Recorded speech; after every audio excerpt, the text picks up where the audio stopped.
فواد کے کی بات کر لیتے ہیں. یہ فواد حسین کے یعنی فواد حسین چودھری ہیں. ان کی طرف سے گفتگو کی جاتی ہے وسیم بادامی کے ساتھ، جس میں ان کی طرف سے ان کو جگتیں ماری جاتی ہیں جواب میں. وہ بھی بلکہ یوں کہا جائے کہ جواب غزل میں وہ بھی ان کو جگتے مارتے ہیں اور ہر سوال پر ان کو پکڑ لیتے ہیں. سوال کا جواب دینے کی بجائے یہ ان کو کہہ رہے ہیں کہ آپ نے میرا ٹائم ضائع کیا ہے، آپ نے فضول میں اتنا لمبا انٹرو دے دیا ہے. اور پھر فواد کے صاحب کہتے ہیں کہ ٹھیک ہے، آپ فضول باتوں سے نکل کے. اس پر بھی وسیم بادامی صاحب ان کو روک لیتے ہیں اور جس طرح سے ان کی طرف سے کہا گیا ہر ان کے ایسے سوال پر یا جواب پر انہوں نے جواب غزل دیا. ذرا ملاحظہ کیجئے کہ فواد کے ہم نے کیوں کہہ دیا، کیونکہ یہ چودھری ہیں اور ان کے ماتھے کے اوپر کے لکھا ہوا ہے. تحریک انصاف کو کہاں چھوڑا، کب چھوڑا اور چھوڑ کے کہاں چلے گئے، یہ میرا خیال ہے کہ زیر بحث موضوع نہیں ہے. لیکن آج کل یہ تحریک انصاف کے مامے، چاچے، دادے، پھپھی، ماسی ہر کچھ بنے ہوئے ہیں. ان کی جگہ پر بیٹھتے ہیں، ان کی بات کرتے ہیں، عمران خان کی رہائی کی بات کرتے ہیں اور پورے ملک کی، پاکستان کی قوم کی بات کرتے ہیں کہ ہم نے قوم کو مشکل سے نکالنا ہے، پاکستان کو آگے لے جانا. کون بات کر رہا ہے؟ فواد کے صاحب. ذرا ملاحظہ کیجئے کہ بادامی کے ساتھ ان کی کیا بات ہوتی ہے، کیا گفتگو ہوتی ہے. میرا خیال ہے کہ آپ کو ویڈیو دکھانے کی ضرورت نہیں ہے، آڈیو ہی سے کام چل جائے گا، لہٰذا آتے ہیں کام چلاتے ہیں. ملاحظہ کیجئے کہ فواد کے ان کے چہرے پر، ان کے ماتھے پر چے بہت بڑا لکھا ہوا ہے. جس طرح سے تحریک انصاف والوں کو جوتیا کہتے ہیں اور مسلم لیگ نون والوں کو نورتیا کہتے ہیں، اور یہ الفاظ اسی سے ملتے جلتے ہیں جو عموماً کسی کو کہا جائے تو وہ غصے میں آ جاتا ہے. پرویز مشرف کے ایک ترجمان ہوا کرتے تھے راشد قریشی، میجر جنرل ہوا کرتے تھے. وہ ایک ٹاک شو کے دوران ان کو بیپر پر لیا گیا، وہاں پہ انہوں نے یہ لفظ استعمال کر دیا. ویسے تو ثناء اللہ مستی خیل کی طرف سے خواجہ آصف کے بارے میں جو کچھ کہا گیا وہ بھی دنیا نے سنا. ہم بات کر رہے تھے فواد کے صاحب کی، وہ والے یہ چے نہیں ہے جس کے بارے میں ہم نے بات کیا، یہ اشارہ کیا ہے. یہ فواد حسین چودھری ہیں اور پورے ملک کے چودھری بننا چاہتے ہیں. اس کو پکڑا، اس کو پکڑا، ایک ان کی طرف سے ڈائلاگ کمیٹی بنا لی گئی اور یہ پوری قوم کے، پورے ملک کے مامے چاچے بن گئے. ان میں دوسرے کون ہیں؟ عمران اسماعیل ہیں. وہ گھر بیٹھے رہتے تو ہو سکتا ہے کہ کونسلر نہ بن سکتے. ملاحظہ کیجئے فواد کے صاحب کیا کہتے ہیں بادامی کو اور بادامی صاحب ان کو کیا جواب دیتے ہیں. پہلی بات تو یہ کہ ٹوٹل 5-7 منٹ کا پروگرام تھا، اس میں آپ نے ایسی ایک انتہائی فضول سا جو اتنا لمبا لیکچر دے دیا. اب آپ کو اپنے آپ کے خلاف جو بات ہے وہ آپ کو فضول لگتی ہے، ہو سکتا ہے کہ ان کو آپ کی پریس کانفرنس فضول لگ رہی ہو، ہے نا؟ نہیں، لیکن آپ نے اتنا لمبا پڑھ دیا نا، بورنگ تھا پڑھا. اچھا، بات ہو سکتا ہے لوگوں کو آپ کے جوابات انتہائی فضول لگتے ہوں، بورنگ لگتے ہوں، اور آپ نے بھی مناسب سمجھا کہ 5 منٹ رہ گئے تو اس میں تھوڑی جگت بازی کر لیں تو پھر غزل میں آگے بڑھا دیتا ہوں اگر آپ کا یہ موڈ ہے تو، ورنہ آبجیکٹو سوال کر لیتے. یہ تو نہیں ہو سکتا کہ آپ کے خلاف جو بات ہو اس کو آپ کو فضول لگے اور بے معنی لگے نا، پھر تو بات ہوگی نا، بات پوری بات ہوگی. پھر ہم بے شک اگلے 4 منٹ بھی جگت بازی کر لیتے ہیں، آئی ڈونٹ مائنڈ. سر پہلے تو بتایا نا، دیکھیں اس میں پاکستان تحریک انصاف اہم ترین اس میں ایک پارٹی ہے. یہ سوال بھی ہے کہ باقی پارٹیوں میں سے بھی نہ پیپلز پارٹی کی شمولیت ہوئی نہ نون لیگ کی ہوئی، تو پھر کیا اس میں پھر کیا اہمیت رہ گئی. اور پی ٹی آئی نے تو باقاعدہ مراسلہ جاری کیا. پی ٹی آئی نے کہا ایک نام نہاد نمائشی ڈائیلاگ کمیٹی کی جانب سے پی ٹی آئی سے وابستہ افراد کو گمراہ کن پیغامات ارسال کیے جا رہے ہیں. یہ وہی عناصر ہیں جنہوں نے مشکل ترین وقت میں چیئرمین عمران خان اور پی ٹی آئی کا ساتھ چھوڑ دیا، کھلے عام پریس کانفرنسیں کی، سوشل میڈیا پر اعلانات کے ذریعے پارٹی سے لا تعلق اختیار کی، منحرف ہو گئے. انہیں تو تحریک انصاف سے خارج کیا جا چکا ہے.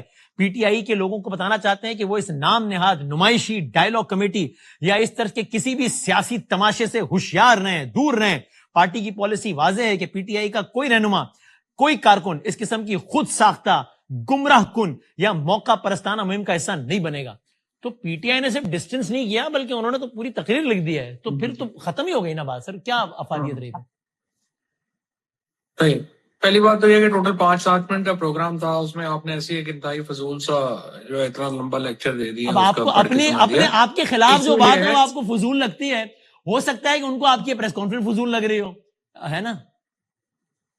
نہیں لیکن آپ نے اتنا لمبا پڑھ دیا نا, بورنگ تھا بڑا. اچھا بات ہو سکتا ہے لوگوں کو آپ کے جواب انتہائی فضول لگتے ہوں, بورنگ لگتے ہوں, اور آپ نے بھی مناسب سمجھا کہ 5 منٹ رہ گئے تو اس میں تھوڑی جگت بازی کر لیں, تو پھر غزل میں آگے بڑھا دیتا ہوں اگر آپ کا یہ موڈ ہے تو, ورنہ آبجیکٹو سوال کر لیتے. یہ تو نہیں ہو سکتا کہ آپ کے خلاف جو بات ہو اس کو آپ کو فضول لگے اور بے معنی لگے نا, پھر تو بات ہوگی نا, بات پوری بات ہوگی. پھر ہم بے شک اگلے 4 منٹ بھی جگت بازی کر لیتے ہیں, آئی ڈونٹ مائنڈ. چلیے ٹھیک. اچھا پہلی بات تو یہ ہے کہ ابھی تک آپ نے جو ہے بہت وقت ضائع کیا. دوسری بات یہ ہے کہ نہیں ایسے نہیں ہوگا. ہو سکتا ہے کہ آپ آپ کے مخالفین کو لگتا ہو کہ آپ نے بہت ہی فضول باتیں کی ہیں ابھی جو پچھلے 3-4 منٹ میں کیا, وقت ضائع کیا ہے.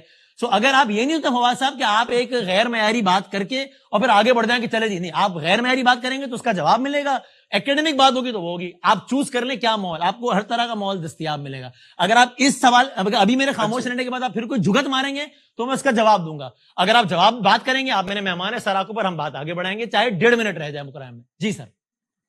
صحیح بات.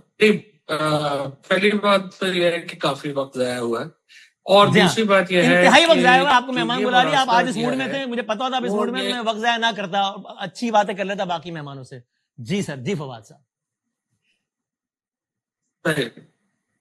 تو ایشو یہ ہے کہ جو تحریک انصاف کے جن لوگوں نے گروپ نے یہ موقف لیا ہے, جی جی, سوال یہ ہے کہ یہ گروپ کون سا ہے, کیونکہ تحریک انصاف میں تو بھی یہی پتہ نہیں ہے کہ آخر تحریک انصاف میں پریس ریلیز جاری کرنے کا اختیار ہے کس کے پاس.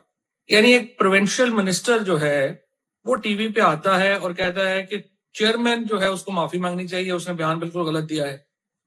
اس کے بعد جو سیکرٹری جنرل ہے وہ آتا ہے, وہ کہتا ہے کہ چیئرمین تو ہے ہی نہیں ہمارا. چیئرمین کہتا ہے کہ نہیں ہم تو ان تو یہ ہے کہ یہ ایک بات سمجھ نہیں ہے ابھی تک تحریک انصاف میں کہ آخر آپ نے تحریک انصاف کی پالیسی یا سٹیٹمنٹ جاری کون کرتا ہے, اس کی ہیرارکی کیا ہے, باقی کیا ہے.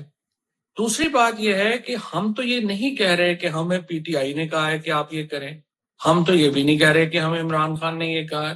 ہم الٹا کہہ رہے ہیں, ہم سمجھتے ہیں کہ اس وقت پاکستان کی سیاسی فضا جتنی پولرائزڈ ہے, اس کے اندر ایک ایسی گروپ ہونا چاہیے, بات ہونا چاہیے جو ساری پارٹیوں کو اکٹھا بٹھا سکے, اور اس کی ایفیلیشن ایک پارٹی کے ساتھ بے شک اتنی اسٹرانگ نہ ہو. اور اسی لیے آج کی جو زیادہ تر محفل تھی اس میں ہم لوگوں کا بنیادی مقصد تو یہ تھا کہ انٹلیکچوئل ان پٹ لیا جائے, اور زیادہ تر جو انٹلیکچوئلز تھے, جو میڈیا کے لوگ تھے, سپریم کورٹ بار کے پریزیڈنٹ, لائرز وہ تھے, پولیٹیشینز بھی تھے. لیکن بنیادی نقطہ یہ تھا کہ ہم ایسا راستہ سجیسٹ کریں جس کے اوپر آگے بڑھا جا سکے, جو ابھی تک پی ٹی آئی یا تحریک تحفظ آئین, نون لیگ پیپلز پارٹی آگے نہیں بڑھ پا. اب دیکھنا یہ ہے کہ جو ہم نے ریکمنڈیشنز دی ہیں, ہماری ریکمنڈیشن یہ ہے کہ صدر زرداری, نواز شریف صاحب اور شہباز شریف صاحب اس پروسیس کو لیڈ کرے حکومت کی طرف سے. دوسری طرف ہم یہ کہہ رہے ہیں کہ آپ اسیران کو براہ راست جو ہے وہ آپ کریں, بجائے اس کے کہ آپ بروکرز کو بیچ میں ڈالیں, تحریک تحفظ آئین کے لوگوں کو ڈالیں یا ان کو ڈالیں. آپ براہ راست جو اسیران ہیں ان سے بات کریں. اب یہ تجویز حکومت کو پسند آتی ہے, نہیں پسند آتی ہے, یا وہ اس کے مطابق فیصلہ کر لیں گے. لیکن اس میں میرے خیال کے اندر جو ابھی تک کی سچویشن ہے, حکومت میں, اسٹیبلشمنٹ میں اور عمران خان میں اتنے فاصلے ہیں کہ جب تک ماحول بہتر نہیں ہوگا براہ راست مذاکرات کسی طرف نہیں جا سکتے.